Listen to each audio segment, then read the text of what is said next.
ئەم کاتەتان باش و ئێوارەتان باش، شێرکۆتان باش. بەناوی هەموو هاوڕێیانەوە کە دوای منیژیان قساکەن لێرە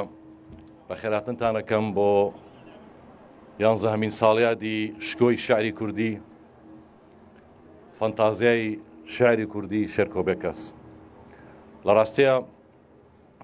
من زۆر سوپاسی کاکە هەڵۆکەم کە ئاگاداری کردم کە لە یادەکەیە پارچێک شاعر بخوێنمەوە،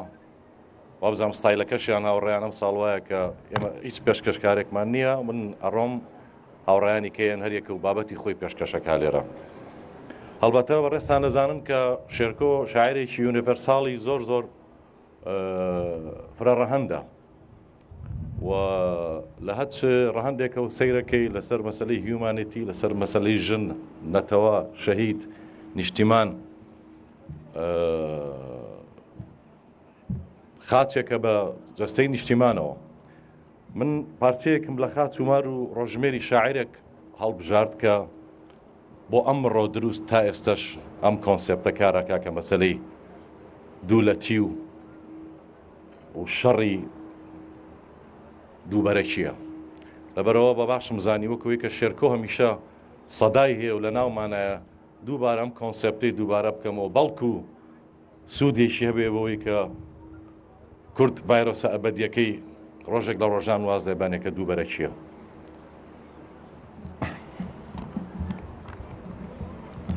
بەشێک لە خاچ ومار و ڕۆژمێری شاعرێک.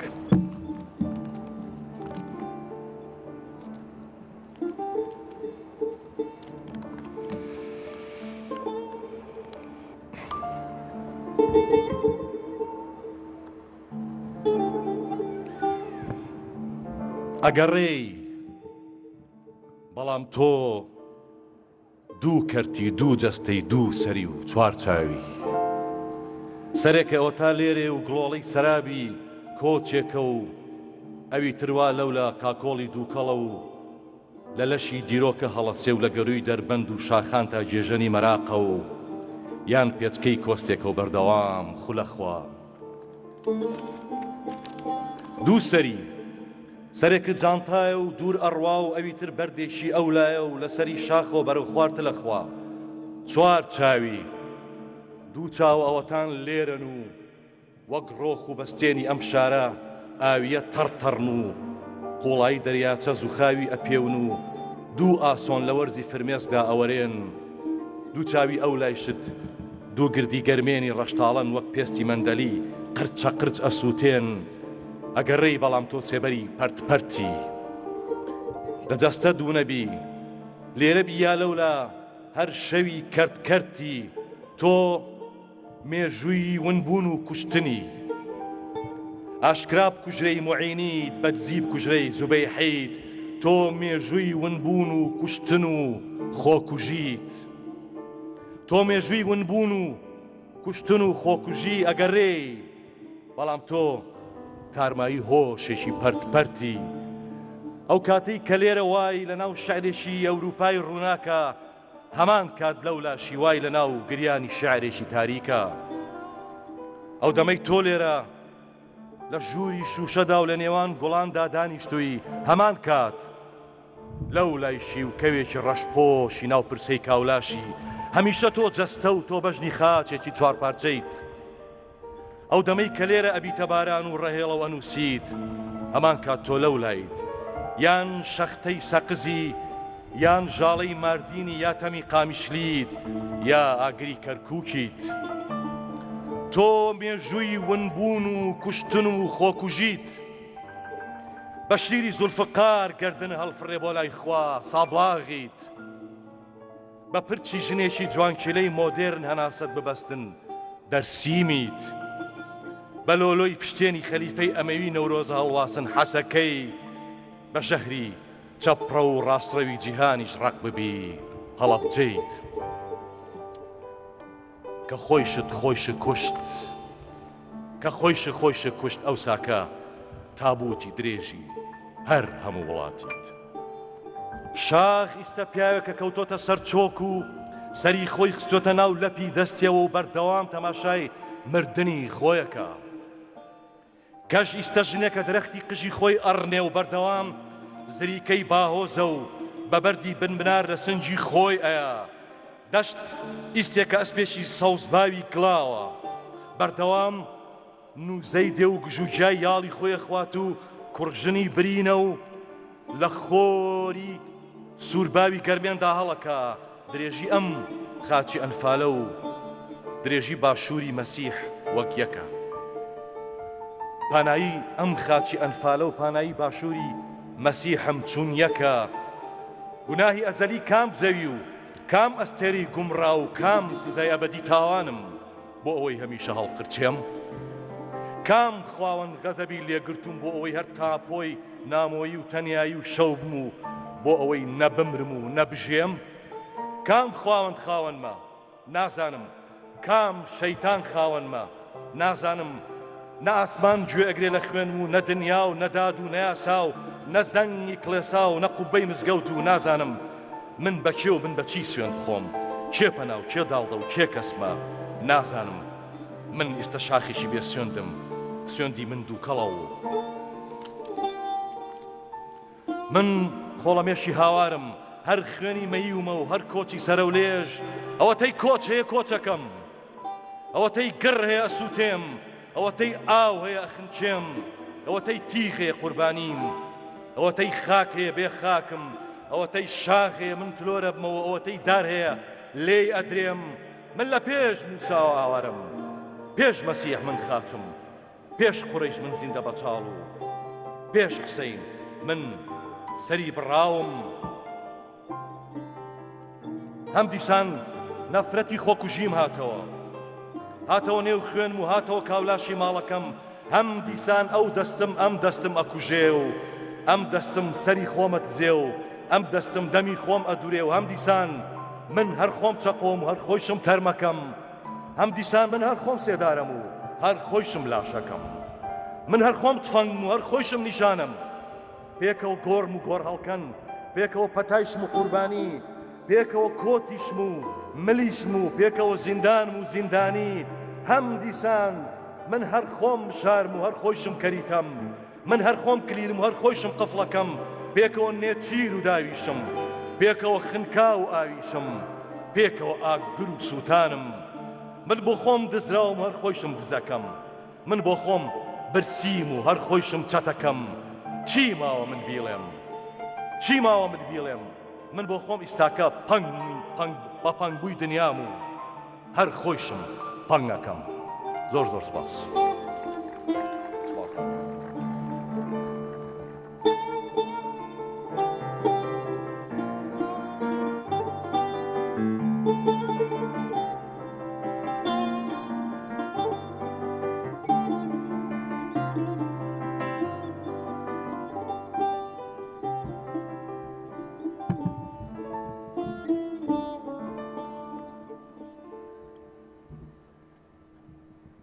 ئێوارەتان باش هەمولایەک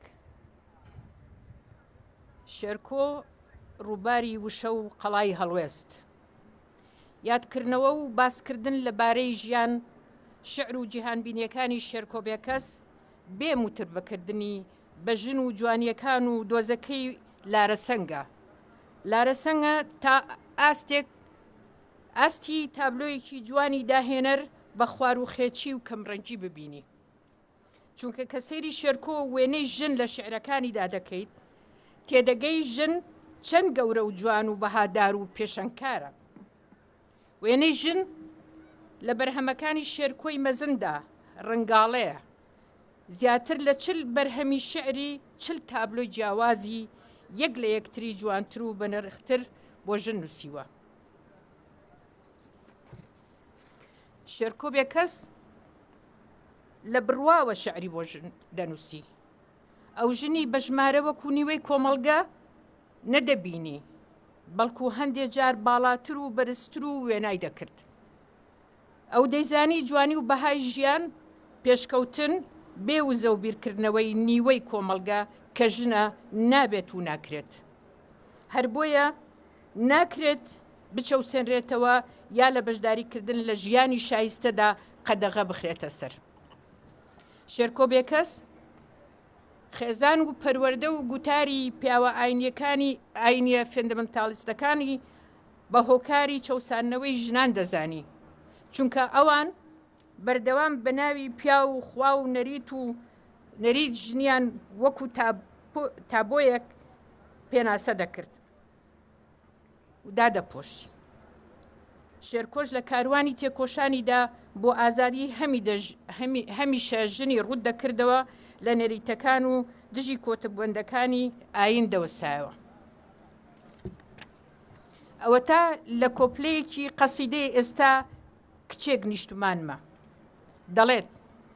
من مێینەی ناو بەهاری قەدەغەم و شەو و ڕۆژیش لەژێر چاودێری دووربینی منارەدام. باڵەکانم بۆیان نییە بە دوو پەنجەیش تەوقە لەگەڵ باڵە نێرینەکاندا بکەن. من چارەنووسی حرامم، وەکو جەستەم، گوڵێک حرامم، ناوێک حرام،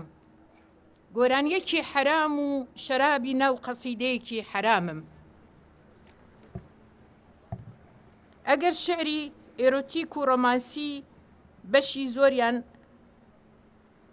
لایەن بە جەستەی ژندا کردبێتەوە، ئەوە شێرکۆ جیاواز لەوە کاری کردووە. بەگرەژنی کردوتە دیمەنی جوانی ئازاراوی ناو شعرەکانی، ڕخنەی لە مێژووی بە قوربانیکردنی ژن گرتووە، ڕخنەی لە باوک، لە برا، نێرینە، شۆڕژێرەکان و دەسەڵاتی مزگەوت گرتووە، بانگی ئازادی ژنی بەگوێیان داداوە.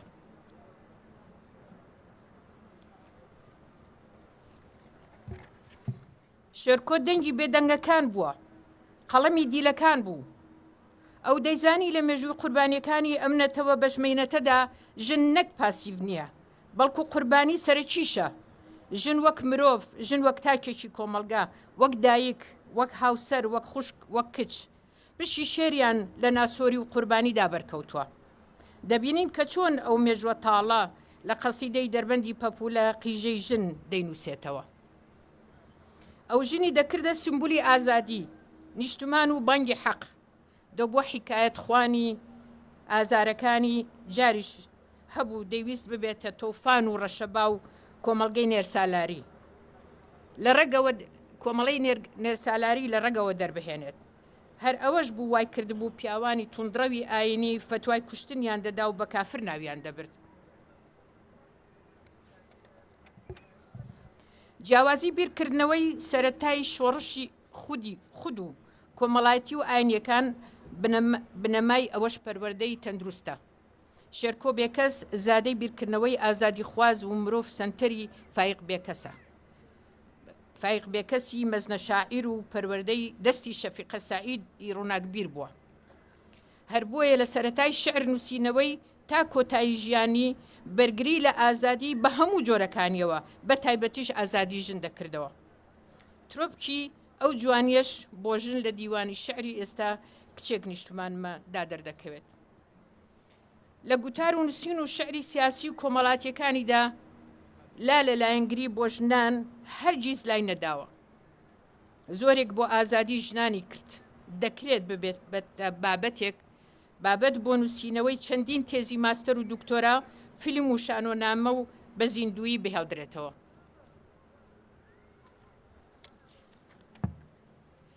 لە کتێبی خاچ و مار و ڕۆژمێری شاعیرێکدا شێرکۆی مەزن لە بەشێک لە سوورەتی ئەوینی کتێبی شاخدا بۆ ژن دەڵێت: من بە زمانی دەربڕووی ئێوە ئەدوێم، زمانی ئاخ، زمانی داخ. یەکەم سوورەت لە باراننامەی ئێمەدا لە ژنەوە دەست پێ ئەکات، ئەوە سوورەتی ئەوینە. لە مەملەکەتی شعردا ژن پاشایە و پیاوگەدایە.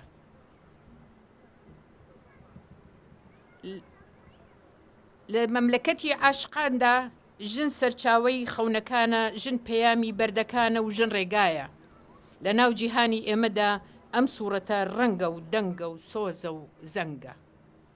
بۆ میراتی بەردی شاخیش، بۆ میراتی چرای خەونیش، بۆ میراتی هەتا و ئاو ژن نیوەیە و پیاوسەیەکە. فەرهەنگی وشەسازی لە شعرەکانی شێرکۆدا وشەی ڕەسەنی کوردین و خوێنەرەکانی پێ ئاشنار کردوون، تازەی کردوونەتەوە. ئەو هەموو شتێکی دەکرد بە وشە، وشە ڕێگەی نوێ و بیری نوێ و ڕۆژی نوێ و تەنانەت نیشتمانی نوێش پێی دروست دەکردن. لەو شاعیرانە بوو کە زۆر باش دەیتوانی بە شعر وەصف و تعبیر لە شتەکان بکات. شعری شێرکۆ هەر شعر نییە، هەڵوێستە، پەیامە، ئەو بە وشە سادە گوزارشتی لە مانای قوڵ دەکرد. مەبەستەکان لە پشتی ڕشتەکانەوە وشەکانەوە سەرەتاچەی خوێنەری دەکرد. شێرکۆ پیاوی ڕامان و دەربڕین بوو، قوڵ ڕادەما ڕوون دەری دەبڕی. ئەو کەڵە پیاوە نەک هەر بۆ دۆزی ژن، بەڵکو بۆ هەموو دۆز و کارەسات و ڕووداوەکان هەڵوێست و تێڕوانین و دیدگای هەبوو. دەتگوت کانیاوی وشەیە، بەردەوام هەڵدەقڵێت. قەڵەمی ماندووی بێدەنگ نەدەبوو، چرای بیری هەر ڕۆشن بوو، خامۆش نەدەبوو. شێرکۆ هەڵۆیشی سرگ بوو، هاوڕێی هەورەکان بوو، هیچ حەزێک و خواستێکی زەوی دەستەمۆی نەدەکرد. ئەو تاکە کەسە نەک هەر بۆ ژیان بەڵکو بۆ مردنیشی ئازادی هەڵبژارد. سوپاس.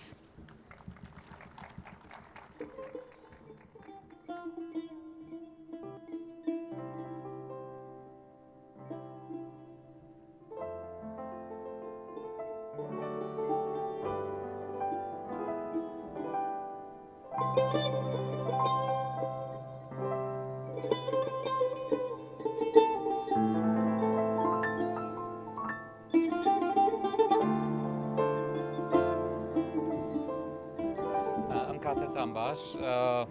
قسەکانی من زۆر کورتە بێت، هەر ئەوەیە کە ڕای ئەگەێنین لێرەوە کە مۆزەخانەی مامۆستا شێرکۆ لە نهایەتی مانگینۆ ئەکرێتەوە. ئەم مۆزەخانەیە زۆر بە کورتی لەگەڵ تیمێکی زۆر پرۆفیشنەڵی بیانی و تیمێکی ناوخۆیی ماوەی ساڵێک و 5 مانگە ئیشی تیاکەین. و مۆزەخانەکە هەوڵدراوە بە شایستەی پێگەی مامۆستا شێرکۆ بێت. من لێرە باسی مۆزەخانەکە ناکەم چی لە خۆیەگرێ بێ بێن سەردانکەن و بیبینن، بەڵام ئەوەیە کە مۆزەخانەکە جگە لە پیشاندانی پرۆسەی شعری مامۆستا شێرکۆ لەگەڵ پرۆسەی سیاسی و کۆمەڵایەتێکەیە، هەوڵیش ئەدرێ بێت بە شوێنێک بۆ بەرهەمهێنان و ڕەخنەی ئەدەبی تازە، چونکە مۆزەخانەت بە تەنها پارێزگاریکردن نییە لە شتە کۆنەکان، بەڵکو پێگەیەکە بۆ داهاتوو. مامۆستا شێرکۆ ئەبێت ببێت بە پاشخانێک بۆ هەموو ئەدیبە تازەکان. زۆر قسەی کە ناکەم، بەس هیوادارم لە نهایەتی مانگینەوە سەردانی مۆزەخانەکە بکەن و هیوادارین شایستەی پێگەی مامۆستا شێرکۆ بێت. زۆر سوپاس.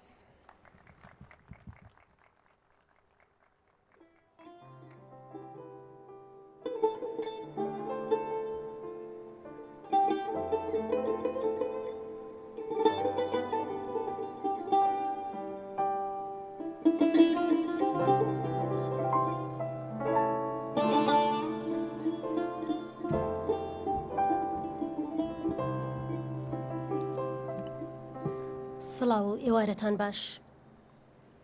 ساڵیادی شاعیری گەورە، شاعیری داهێنەر، شاعیری مەزن شێرکۆ بێکەس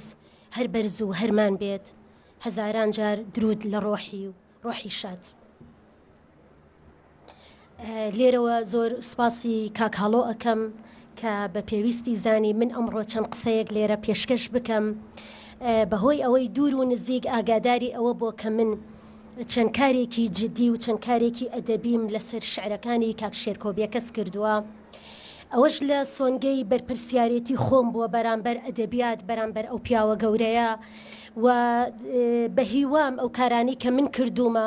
هەوڵێکی خاکەڕایی بن لە ئەدەبیاتدا و جێی خۆی بگرێ. زەریای شعری شێرکۆ بێکەس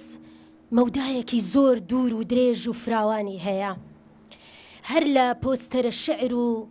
دەقیواڵا و ڕۆمانە شعر و پەخشانە شعر و یاداشتنامەکانی شایەنی قسەی زۆرە، قسەی زۆر هەڵدەگرێ وە قسەی زۆریشی لەسەر کراوە بە تایبەت لە ناوەندە ئەکادیمیەکاندا لە ناو هەرێمی کوردستان و وڵاتانی دەرو دراوسێ و تەنانەت وڵاتانی دنیاش چونکە شێرکۆ هەمومان دەزانین کە سیمبولی داهێنەر و سیمبولی گۆڕانکاری شعری کوردیە لە ئەدەبیاتی کوردی و لە جیهانیشدا جێی خۆی کردوێتەوە. من دەمەوێت لێرەدا چەند تیشکێک بخەمە سەر ئەو لایەنە گەورە و گرنگانەی ئەو بابەتە تێر و تەسەلانەی کە لە ناو شعری شێرکۆ بێکەسدا من کارم لەسەری کردووە. لەوانەیە کارەکانی من لێکۆڵینەوەکانی من کارێکی دەگمەن نەبێ، بەڵام هەوڵێکی جددی بوون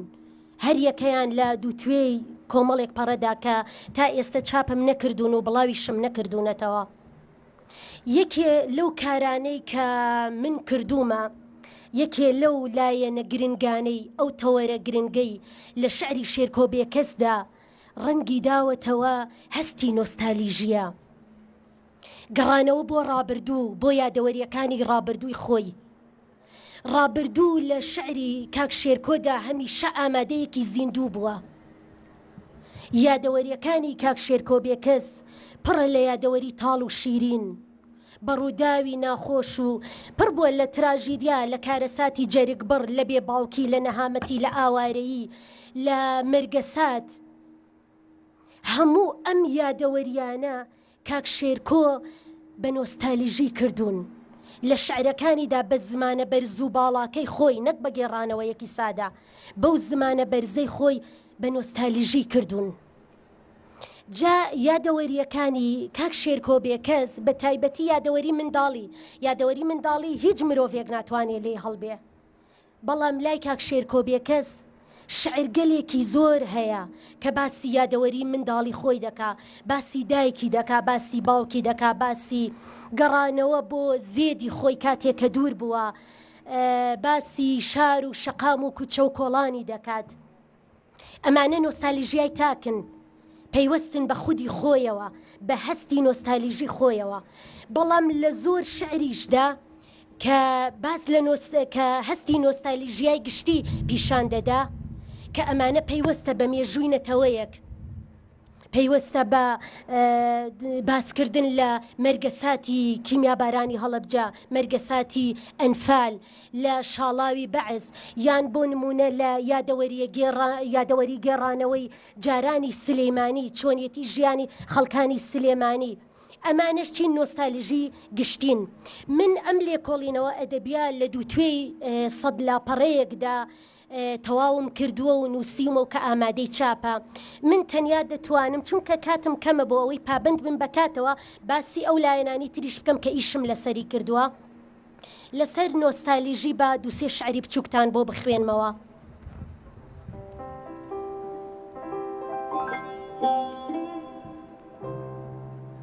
ئەم شعریان هەستی نۆستالیژیە بۆ دایکی، شعرگەلێکی زۆری هەیە بۆ نەهامەتی و دەردەسەریەکانی دایکی. ئەو دەسماڵەی کە دایکم ئەیدا بەشانیا، وێنەی بێچۆ بولبولێکی شینی تیا بوو. ئەو دەسماڵەی کە دایکم ئەیدا بەشانیا، وێنەی بێچۆ بولبولێکی شینی تیا بوو. گەر دایکم دڵی خۆش بوایە ئەو ئەی خوێند و ئەگەر بگیریایە بێدەنگ ئەبوو. شەوێکیان دایکم نەخۆش بوو، دەسماڵ چرچ و بولبولەکەیش لە لۆچێکدا ڕەنگی زەرد و کڕکڕ ببوو.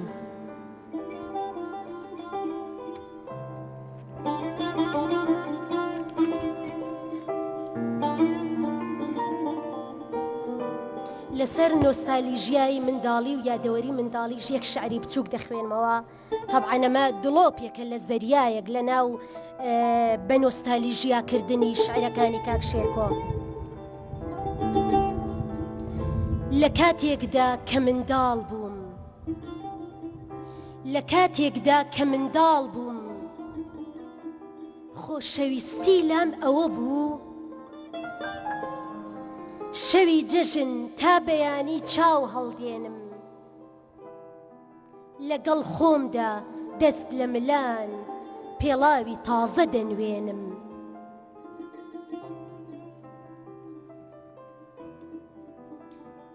کاتکەمە لەوە زیاتر ناتوانم باسی هەستی نۆستالژیا بکەم باسی بیرەوەری و ڕابردووی کاک شێرکۆ بێکەس بکەم کە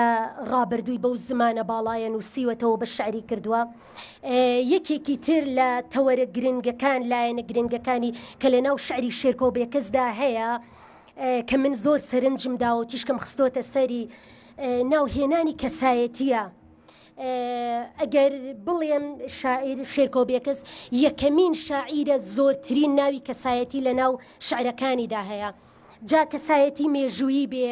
کەسایەتی ئاینی بێ ناوی پێغەمبەران ناوی شاعیران ناوی هونەرمەندان ناوی پیشەگەرەکانی جارانی سلێمانی ناوی کەسایەتی جیهانی لەبەرەوەی شێرکۆ بێکەس بەڕاستی جیهانبین بووە شارەزای مێژووی جیهان و مێژووی نەتەوەی خۆی بووە جا لە ناوهێنانی ئەم کەسایەتیانە شێرکۆ بێکەس تەنیا مەبەستی زیندوو هێڵانەوە و نەمری ئەم کەسانە نەبووە تەنیا پیشاندانی ڕۆڵ و ئەرکی ئەم کەسایەتیانە نەبووە لە ژیاندا چه ئەرکێکیان هەبووە تەنیا ڕۆڵەکەیان پیشان بدا و بیخاتە ناو شعرەوە بەڵکو لە پشت ناوی هەر کەسایەتیەکەوە وە چەند پاتکردنەوەی ناوی کەسایەتیەکان چەندین مەدلول هەیە چەندین دەلالەت دەگەیەنێ من یەکێکی تر لە کارەکانم کە توێژینەوەیەکی زانستیە لە دووتوێی چلپەڕەیەکدا کارم لەسەر مەدلولی ناوی شاعیرانی کلاسیک کردووە بۆچی شێرکۆ بێکەس هێندە پەیوەست بۆ بە ناوی شاعیرانی کلاسیکەوە کە شاعیرانی قۆناغە جیاوازەکانی خستۆتە ناو شعرەوە لە چەند پاتکردنەوەی ناوی نالی حاجی قادری کۆیی بۆ نمونە شێخ نووری شێخ ساڵح وە کەسایەتی هونەرمەندەکان گۆرانی بێژەکان مەدلولی پشت ئەم ناوانە چین ئەم ناوانە چەند دەلالەتی تر لە پشت خۆیانەوە هەڵدەگرن کە ناتوانم ببورن بەس تەنها ئەوەندە دەتوانم ئاماژەی پێ بکەم کە ئەمەش لایەنێکی گرنگ تەوەرێکی گرنگە لەسەر شعرەکانی کاک شێرکۆ بێکەس و زۆر قسە و زۆر لێکۆڵینەوە و توێژینەوە هەڵدەگرێ کارێکی ترم لەسەر کاک شێرکۆ بێکەس هەر توێژینەوەیەکی زانستیە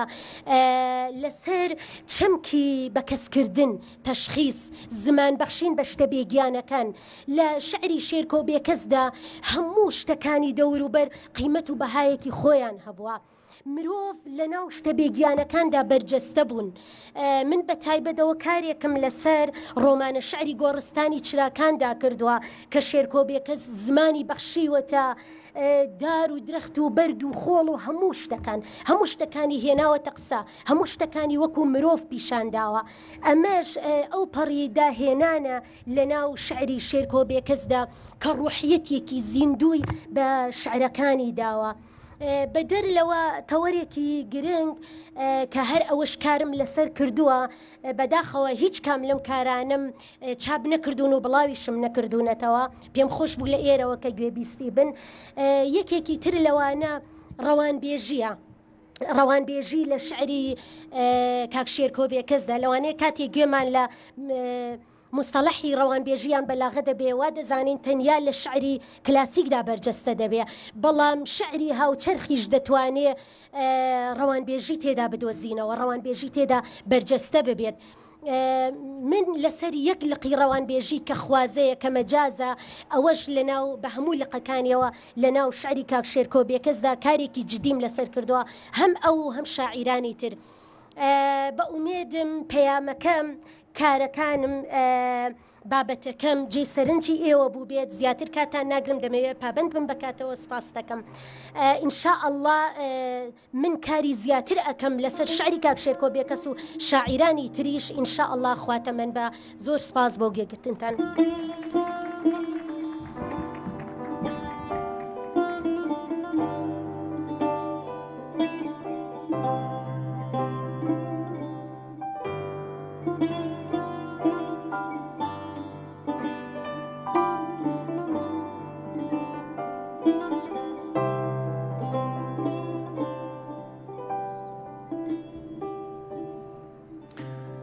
ئێوارەتان باش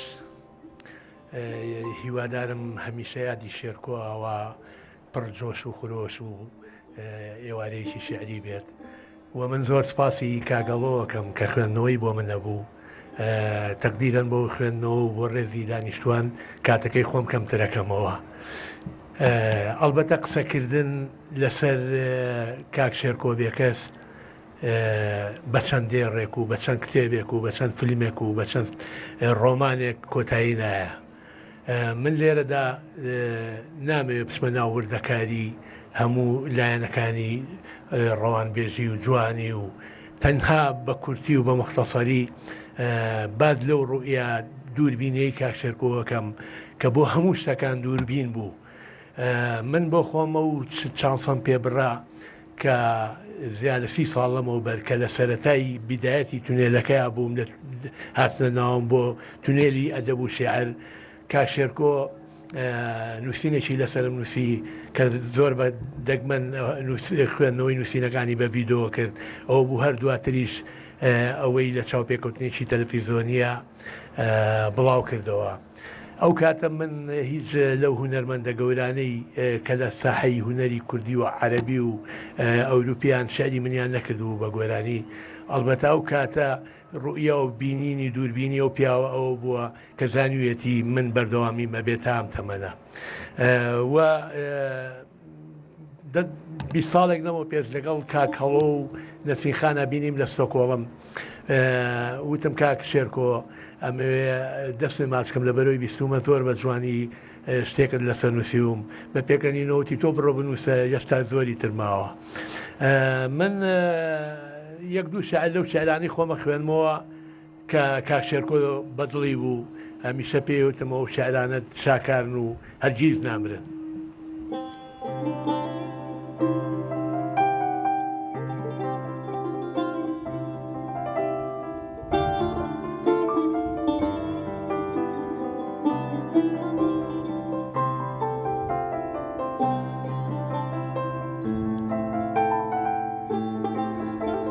تەمەنی پڕەسرینم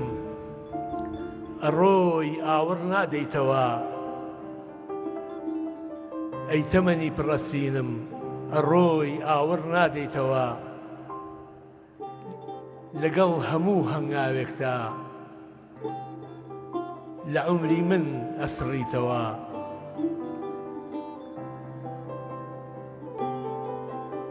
خۆزگە منیش وەک پەپولە گشت تەمەنم وەرزێک وایە دوور لە خەم و تاڵی ژیان تەنیا گوڵم بناسیایە ڕێگام سەودای تەنیاییە و کەسێک نایە بۆ سەردانم ئیتر چی بکەم لەم تەمەنە کە لە هەمووی پەشیمانم لە گریانی مناڵیمە پێکەنینم بەخەم ئەهات کەچی ئێستا خەم دەریایە و بۆ کەنارم شەپۆ لەدات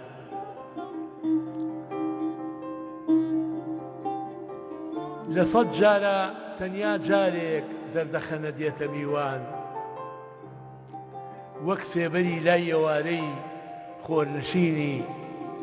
دارەرخەوان ئەی هاوڕێیان چاوم نوقمی نیگارێکی پڕبەهارە تاسەم وەری بەڵام هێشتا خۆشەویستیم هەر بێدارە ئێستاش گەڵای عومری گەنجیم وەکو پایی زەڵوەریوە چی ئۆکو من تەم و غوبار پەنجەرەکەی داپۆشیوە بۆ ڕێزگرتنی کات یەک کۆپرەی بچووکی شێعرەکانمە خوێنمەوە و سپاس بۆ هەموو لایەک ئەویش هونەرمەندی گەورە کاک ناسری ڕەزازی کردێتی بە گۆرانی دڵم پرسەخانەیە سرم بەفری زستانە هەمیشە خەم لە چاومە باڵاترین میوانە وەک باڵندەی لانەواز تەرە و بێناونیشانم چەند شیرینە کە دەڵێم من خەڵکی کوردستانم سپاستانەکەم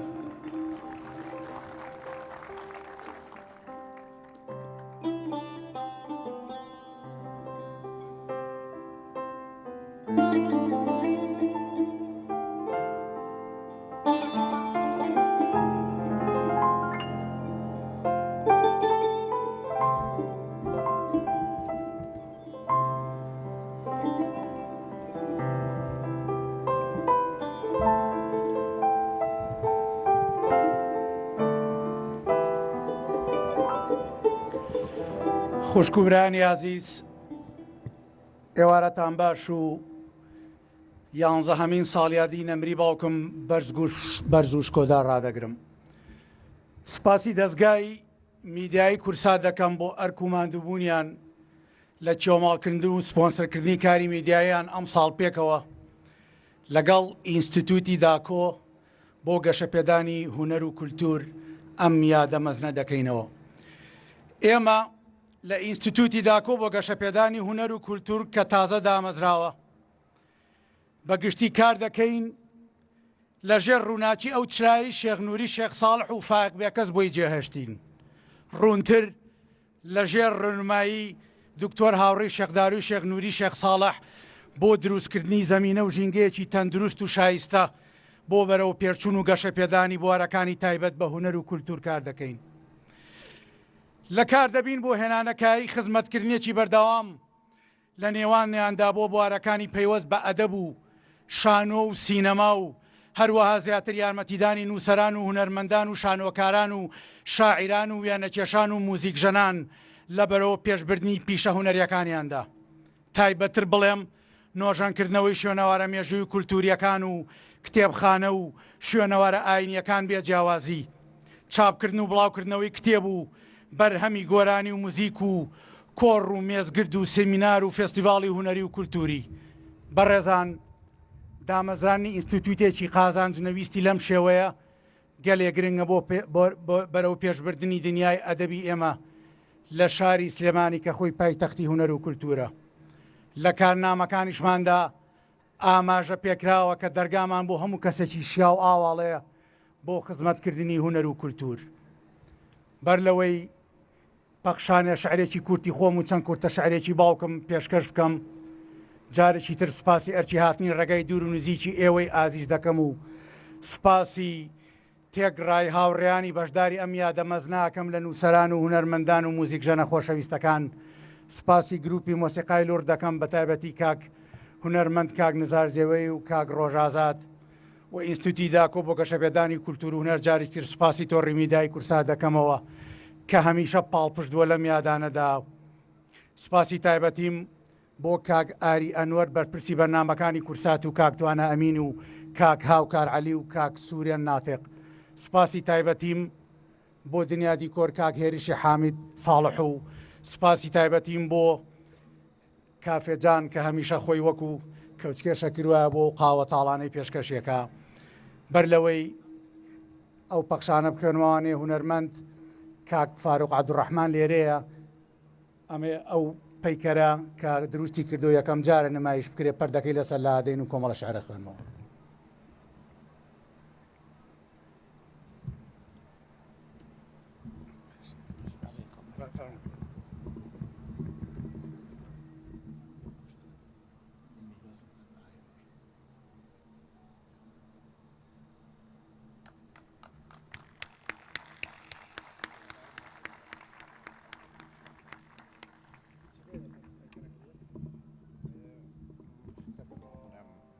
طبعا پێش من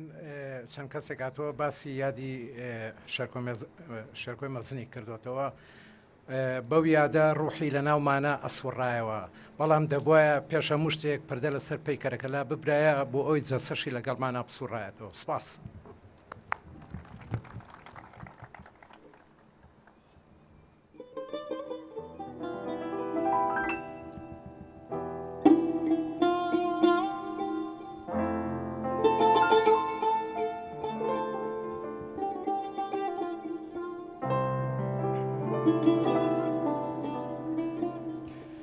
هەموو جارێ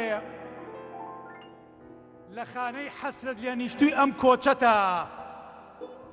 کە دا ئەنیشم و دەسەخەمە ژێر چەنە یادگار کە دڵۆب دڵۆب غوربەت و بیرکردنی تۆی لێ ئەچێ و گیانم بەکا بە نواڵەی خۆشەویستی درەختەکانی پارکی ئازادی. لەو دەمەدا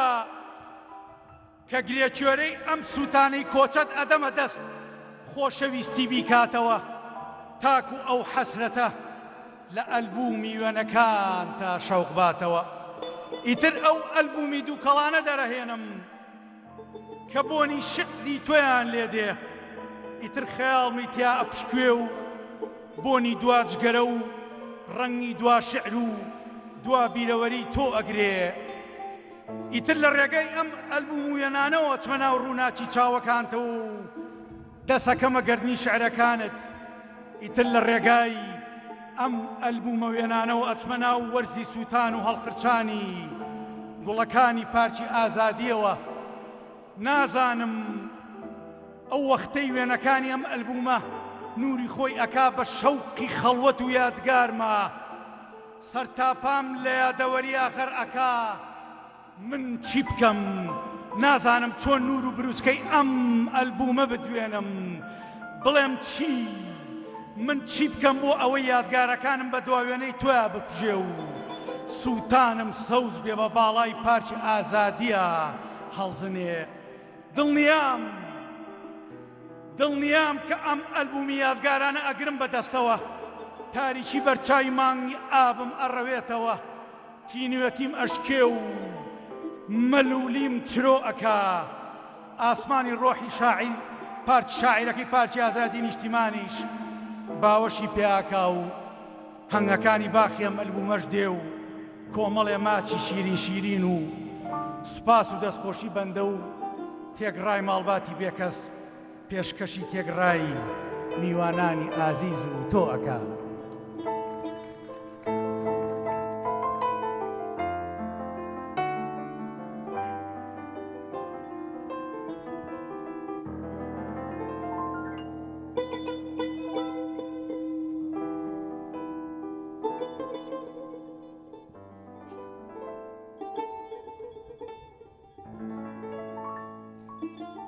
بابا بۆچی ئەسپەکەی شێخ لە بناردا کەوت و گلاو نەبوو بە باو بە بروسکە و سەر نەکەوتە سەر ترۆپچی پاشە ڕۆژ و شاخی هەتاو کوڕم ئینگلیس داوی ئینگلیس خستی ئینگلیس گرتی ئینگلیس کوشتی ئەی بابە بۆ چرای ئاڵای ناو بەفرامباری مەهاباد لە تەمێکی زۆر کورتدا لە تەمەنێکی زۆر کورتدا کورتتر لە گوڵی دارچوالە و کورتتر لە خەونی پەپولە و پرشنگەکانی هەڵوەری و دڵی وەستا کوڕم فووی ڕووس فووی ستالین و سەڵتەنە و گۆڕینەوەی خوێنی کوردستان بەنەوت و مەزادە گەورەکەی دنیا ئەی بابە ئەم مانگەی ئێستا کە ئاسۆی خوێنمانەوە بۆ بە خەونی گۆژە و مەتین و سەفین و لە ناو سەری مێژوێکی شەهیدەوە خەرمانەی داوە بابە ئەی ئەمەیان ئەم مانگەیان چێ ئەی کوژێ کوڕم کورد خۆی هەر خۆی کەسی تر نا ئەم جارەیان خۆی ئەی کوژێ خۆی هەر خۆی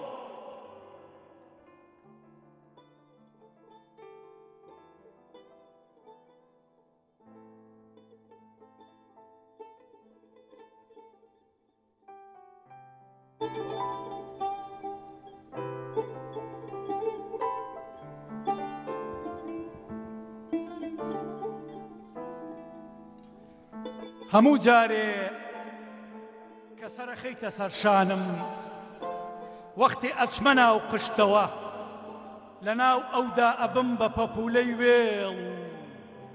ون ئەبمونایەمەوە هەموو جارێ کە دەزەخەیتە ناو دەستم ئیتر ئەو پێنج پەنجەی دەستم ئەبێ بە پێنج وردە ماسی و ئەچنە گۆمی چاوانتە و ون ئەبنونایەنەوە ئەو وەختەی من ئەگەڕێمەوە بە ناو خۆم ئەو کاتەیە کە تەنیام و تۆ لەوێنیت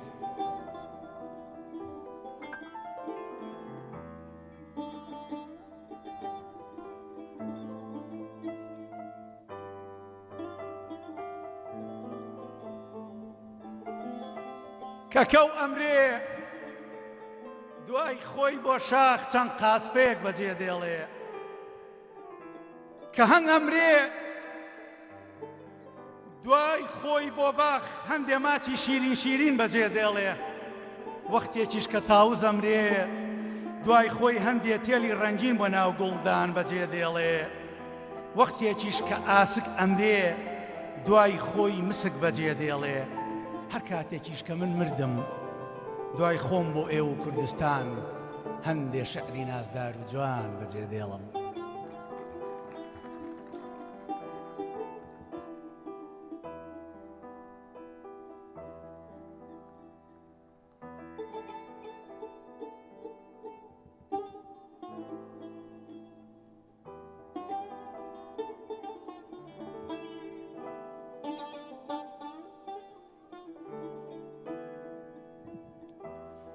لە دوای خنکانی هەڵەبجە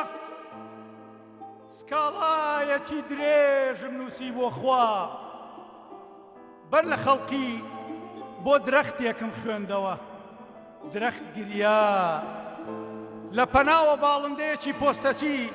وتی باشە چێ بۆ دەبا گەر بە تەمای منی بیبەم من ناگەمە عەرشی خودا بۆ شەو درەنگان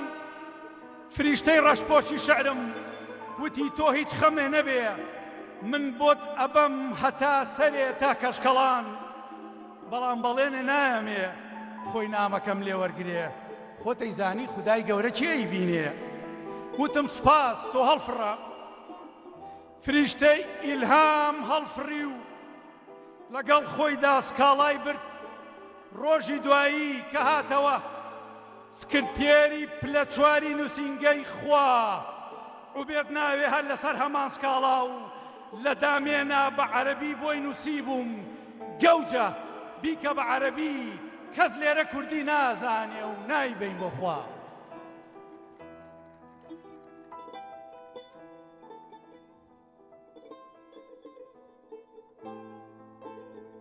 وەختم ماوە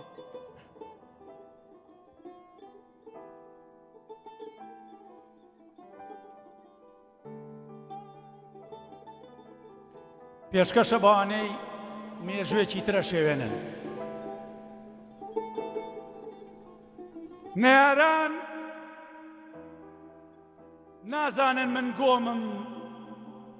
نازانن هەر بەردێ تێمەگرن ئەوانیش لە بنما ئەبنەوە بە ژووری پڕگەرا بۆ شەعرم ئەم قسەیەش تەنها وەرامێکە کە من بیدەمەوە و پێشکەشی ئەو بەردانەی کەم زۆر سپاس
بەخێر بێن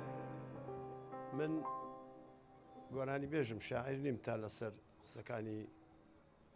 کاک شێرکۆ بێکەس ئەو نوخبە گەورەیە کە هیچ کاتوێنەی نابێتەوە چونکە هەر 100 ساڵ نوخبەیەک دەرەکەوێت هەرچەندیستە نوخبە نەمایتر کاکەڵۆ گەورەی کرد وتی بیرەوەری زۆرە لەگەڵ کاک شێرکۆ بێکەس یەکێکیان بگێڕەوە وە بزانم ساڵی 1970 بوو هاتەوە بیرم ئەنفالەکە بوو ئێمە 15 ڕۆژ لە ناو سیارەیەکدا بووین لە ناو ماشێنێکدا بووین یان ترمبێلێک پێکەوە لە مونشن یا مونیخ لە پشتی شانۆ دانیشت بووین من بووم کاک بەهجەت یەحیا بوو کاک ڕزگار خۆشناو بوو کاک شوان پەروەر بوو کاک پەرویزی جەهانی بوو کە ئێستا نەماوە کۆچی دوایی کردووە ڕۆژهەڵاتی بوو ئەوانی ترم لە بیر نییە خانمێکات پەرداخی بیرە بەم دەستیەوە بوو گوڵێکیش بەو دەستەکەیەوە هاتوو بە ئینگلیسی وتی کامەیە شێرکۆ بێ کەس ئێمە شتمان ئەوەیە دانیشتووە کچەکە گوڵەکەی دا بە کاک شێرکۆ و باوشی پیا کرد کچەکە دیارە شاعر بوو بەڵام خەڵکی باکوور بوو کوردی نەدەزانی وتی بە کاک شێرکۆ وتی کەن یو سپیک ئینگلیش ئەویش وتی نەوەڵات تۆ کوردی نازانی کچەکە وتی نەوەڵا وتی کەن یو دۆیچ وتی نەوەڵات تۆ عەرەبی نازانی وتی نەوەڵا وتی بۆ کوردی نازانی وتی ئەمە لە تورکیا پەروەردە بووین و نەمانتوانیوە لە فەرەنگ و کولتوری خۆمان کەڵک وەربگرین و تازە خەریکی گڕ و گاڵین گەنجێکات چونکە کچەکە هەوڵی ئەدا کە چونکە خۆی شاعر بوو لەگەڵ کاک شێرکۆ قسە بگۆڕنەوە گەنجێکات وتی با من ئەتوانم بمە وەرگێڕتان کاک شێرکۆ وتی باشە کچەکە قبوڵی نەکرد قبوڵی نەکرد و گوڵەکەی دا بە کاک شێرکۆ و پەرداخە بیرەکەی لەبان مێزەکەەوە دانا و ڕۆیشت زۆر تێکچوو کاک شێرکۆ ون بوو دوای 20 دقیقە هێشتا ئێمە نەچبووینە سەرشانە و هاتەوە و کاغزێکی بەدەستەوە بوتێ و کاغزت با لە لابێ وتم باشە چونکە ئەمەی لە بیرەوەریکان نەباس کردووەڵێ لەگەڵ کاک عومەر شێخ مووس لە سڤەیە بێگەن ناسی ڕزازی ماندی ئاوە تمشای کاغەزەکەم کریستە هەڵم گرتووە سکانم کردووە لە ناو ئالبۆمەکەدا هەڵم گرتووە دوایی داوای کرد پێم دایەوە لە دیوانەکەدا چاپی کرد ئەڵێ کە تۆ ڕۆشتی کورسیەکەت و تەڵێ گوڵ و پەرداخەکەت لامانەوە یەکەمیانم کرد بە شاتەختی شیعرێکم دووەمیانم لە قەراخ ڕۆحمان ڕوانەوە سێمیانم پڕ کرد لە ماچی ئەو دەمە و هەڵم بڕی بیخۆمەوە کەچی من خۆم تیاتوامەوە زۆر سپاس بۆ ئێوەی بەڕێز من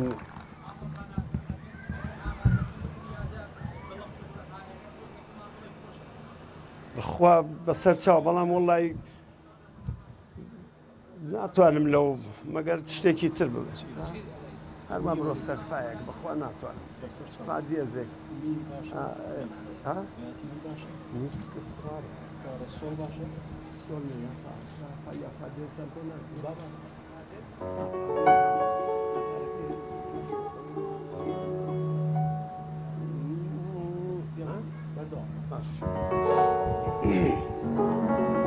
کاک شێرکۆ هەزار جار یادی بە خێر حەزی لە گۆرانی کاک محەممەدی ماملێ بوو یەک گۆرانی منیشی پێ خۆش بوو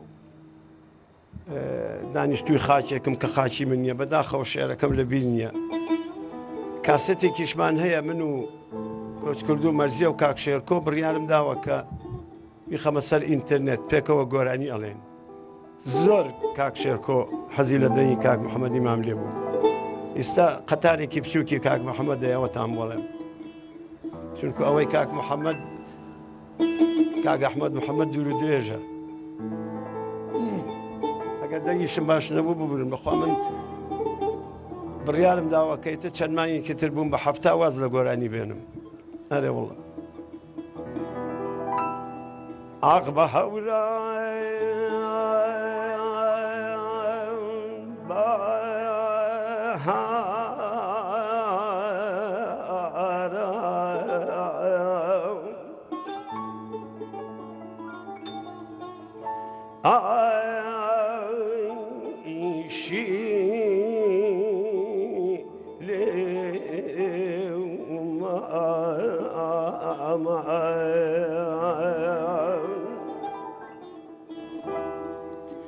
ئاخیار کۆڵەمێ لێ دیارە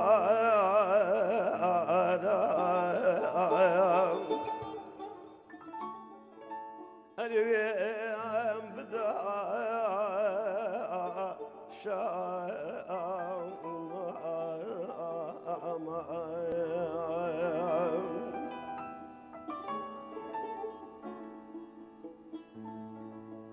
ئەخ دەخوێننێ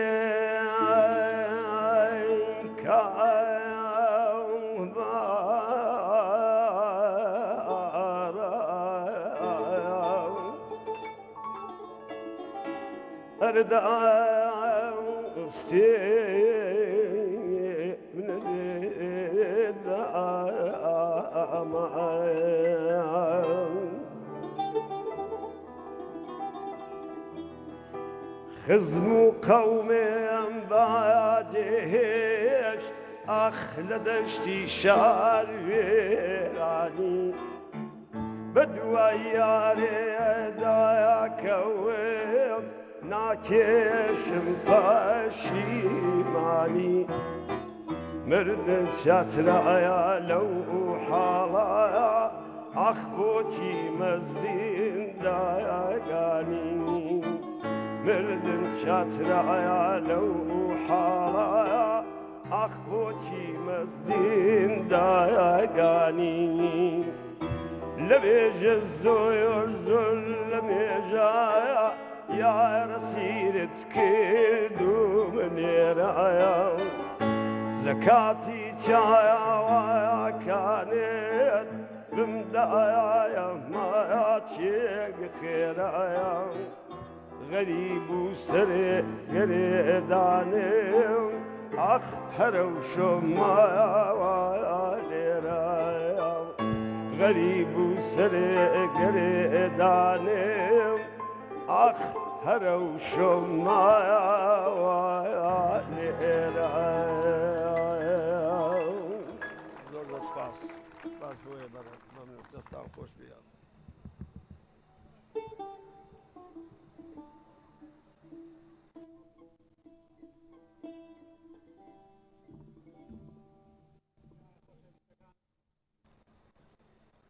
هاوڕانی عزیز لێرەدا کۆتایی بە بەرنامەکان دێنین بە منیان وت کە زۆر سپاسی ڕێگەی دوور و نزیکی هەمووتان بکەم سپاسی هەموو هونەرمەندان و نووسران و شاعران و بەشداران بکەم هەتاکوکردنەوەی مۆزەخانەکە بەخواتان ئەسپێرین و سەرچاواناتن.